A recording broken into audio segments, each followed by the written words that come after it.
Hey guys, what's happening? This is Forgo Nation. Today we're going to talk about Kitty Pryde, aka Shadow Cat. And I gotta tell you guys, as always with Netmarble, the character looks pretty awesome. A little bit of a flat bottom there, but that's okay, man. She still looks pretty sweet. Shadow Cat's a character I really like, enjoy. But unfortunately, guys, she's lacking a little something. Her survivability isn't very good. She's got good DPS, but boy, her man, I'm telling you guys, this girl's pretty rough to keep alive, and you're going to see that in the gameplay, man. And we're going to talk about what they need to fix on this girl. She has 28,000 physical attack. She has 122 attack speed, 43 crit rate, 177 critical damage, 48, almost 49% ignore defense, which is pretty decent, and she has almost 48% skill cooldown, which is enough, guys. That's just fine. She has all 5-star Urus. I do have her built up a little bit. She's a level 70 character, all gears at 20, and all of her skills are at 6. And we got to talk about this. She has increased guaranteed critical rate by 30%. Very nice. Gives her an extra chance to do a critical hit. She has increased guaranteed dodge. Great. Gives her an extra chance to dodge. Very nice. And she's got a little 80% penetration with barrier shield. All damage immune. Okay, all good so far. 1 has 2-second stun, 5-second fracture. Okay. Fracture removing those heals. Stun. Pretty good in PvP, we'll see. The 2 has an all defense down, and then similar to Rachel, old girl's all defense down does not apply to world boss, and this is just annoying. This character, again, I believe she has 4 skills that have all defense down that doesn't apply to world boss. I mean, it's going to be a bit of a trend with old Netmarble, and they really need to do something with this. It's really just, it rubs the players the wrong way. It does, man. It rubs me the wrong way. They should at least give one of these skills ignore immunity. Her 3rd skill, all defense down again, which doesn't apply to world boss, but it does have damage accumulation, which is nice. But this skill needs a little work, guys. It needs a little bit of a rework. Just a small change. We'll talk about that in a minute. She has Summon Illusion with 100% of summoner stats, and increases damage dealt by 25% from skills to machine type characters. Now, I know a lot of people don't like the summons. It honestly doesn't bother me at all. It doesn't bother me, guys. I'm fine with it. The summon does draw aggro, but it doesn't bother me. I'm fine with it. The 4, all defense down, that doesn't apply to world boss. Again, freaking slap in the face, fear 2 seconds. And the 5, another all defense down that doesn't apply. But she does have an all attack buff and all speed buff, well, a 1% all defense buff, but all attack buff by 25%, which is nice. And this is the skill you want to land your damage proc on. And her leadership, which is fantastic.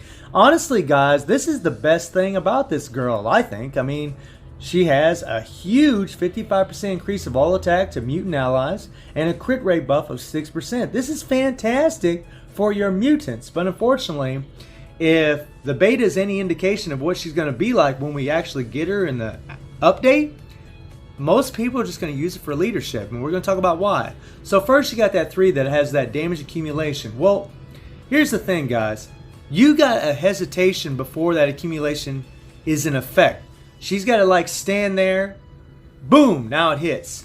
So at the very beginning of it, there's a hesitation before the accumulation procs, and you are vulnerable. You can take damage, get bled, get freaking destroyed because of that.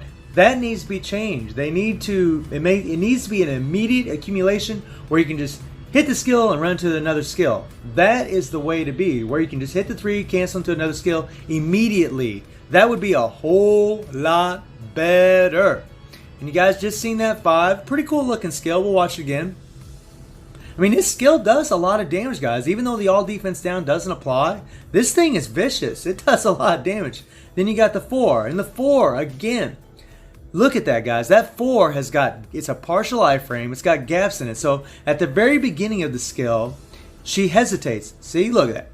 She hesitates. And then right in the middle there's a big old gap. Look at that. Look at that X and watch it disappear. Boom, it disappeared. Now it reappeared.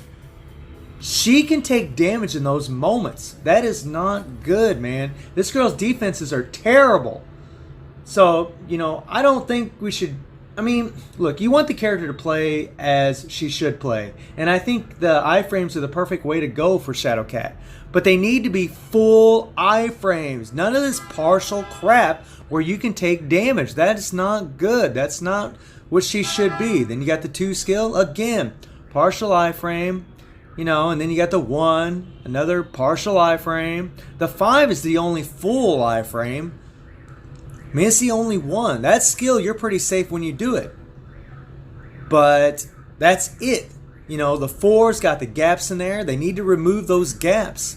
They need to at least remove the gaps in the 4 because, and then take away that hesitation at the beginning of the 3, and then she would be way better. Just doing those 2 small changes, she would be way better. But the rotation is, I hit the 3, get the accumulation, then I go into the 5, let that play out, have that damage track on the 5, and then sometimes I'll hit the 4, and sometimes I won't. It really depends, guys, on the elements that are around me in World Boss as to whether or not I use that freaking 4. And I don't use that 2 and 1 hardly at all unless there's some mind control or crowd control going on against the World Boss. I mean, she's strong, guys. She's got good DPS. It really sucks.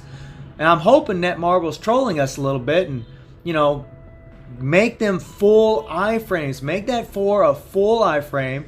Get rid of that hesitation at the beginning of the 3, and she'll be way better. If they want to give her an immunity, a little, you know, even a 2-second immunity would be awesome on that 3 if you want to give her that hesitation. You know, something, because man, you are vulnerable and you just can't take a whole lot. She has a stage 6 Power of Angry Hawk set, and she has a CTP of energy with a 200% damage proc. And something else I didn't mention, guys, is that 3, whenever you're using it, the very beginning of it does a slash, and you can set off the damage proc doing that too. And you'll see that in the gameplay. So, let's get into the action, guys, and let's rock and roll. Okay, guys, so we're going to do stage 39. We're going to use Ancient One for that 25% ignore dodge and her heal. And we're going to use Wasp for that debuff to prevent us from getting bled or getting caught in those tornadoes. And believe you me, guys, Kitty needs it. Her defenses are terrible. And if she gets bled or she gets caught in the tornadoes, she will die. And you guys can see the problems that she has. You'll see that when I use that 4, I do take damage because there is gaps in there. Even with that poison line on the ground and I hit that 4, I can take damage. When you use the 3, sometimes the 3 will set off the freaking damage proc.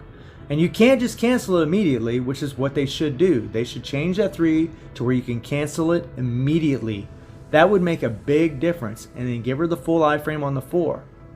But look at the damage, guys. I mean, this is what's good about her. Her power level. She's strong. But if you can't keep a character alive, and you got to do all this kind of finagling, bringing in all this heal and debuff, nah, that's not good, man. That's not good. This is a paywall character. You know, I mean, how many people want to spend money just on a character to get a leadership? I mean, really? I mean, it's not good, guys. It's not good. Kitty is strong enough, but she needs more survivability. Give her a 2-second immunity or invincibility on that 3, or make it to where you can cancel it quickly and get the damage accumulation off the get-go. And then cancel into another skill. You know, her 3, boom, she does that slash. She can set off the damage proc, guys. And then you don't get the damage on your 5th skill. So it kind of sucks. You know, the thing with Loki as far as the summons, honestly, guys, it doesn't affect me at all when I'm playing. I don't even notice Loki even being there, to be honest. I mean, I don't have a problem with it. You know, I know some people do because Loki does draw aggro. And I think for a lot of players out there, it would help if he did not draw aggro.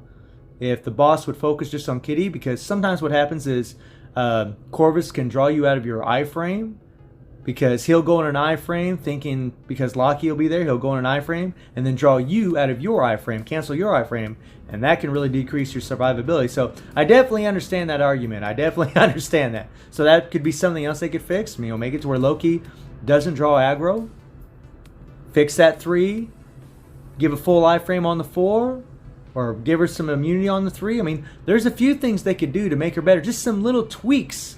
Just some little tweaks. You know, I can tell you guys right now, this is a character that I would not play very often. Yeah, she's going to be amazing in Shadowlands. She's going to be awesome. And that's good.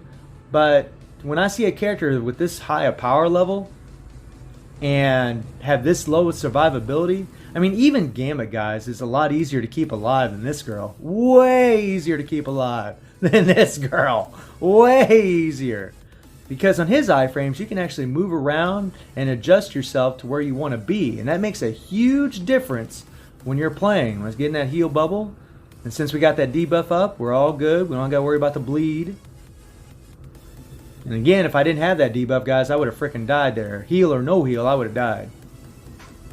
I tried this a few times without Wasp and without Scarlet. And without Scarlet, I noticed that Kitty still had the power, but because Scarlet's only offering energy attack and Kitty's a physical attack character, so she's not getting no buff from her, but she is getting that all defense down when Scarlet does her mind control, and that is helping the damage. But Kitty could do this on her own, guys, without the all defense down. It's just Corvus likes to iframe a lot, move out of the way, and you're killing so much time that you end up not having enough time to finish the fight. So that's really why I got Scarlet in here. And since this is a good thing, and since Kitty has an accumulation that doesn't need to have damage taken, she doesn't need to take damage, you can have crowd control strikers in here, and it's not going to affect how much damage you're doing, which is awesome. I mean, that's a good thing. The automatic damage accumulation, the full iframe on the 5, those are good things. The all defense down not applying, crap. The 3 not being able to cancel immediately, crap. The partial iframe on the 4, crap. All these things Netmarble needs to fix. Now, we're about ready to die, but we're going to get it done. So 50 seconds to spare, guys, with a 267 raid level. Yeah.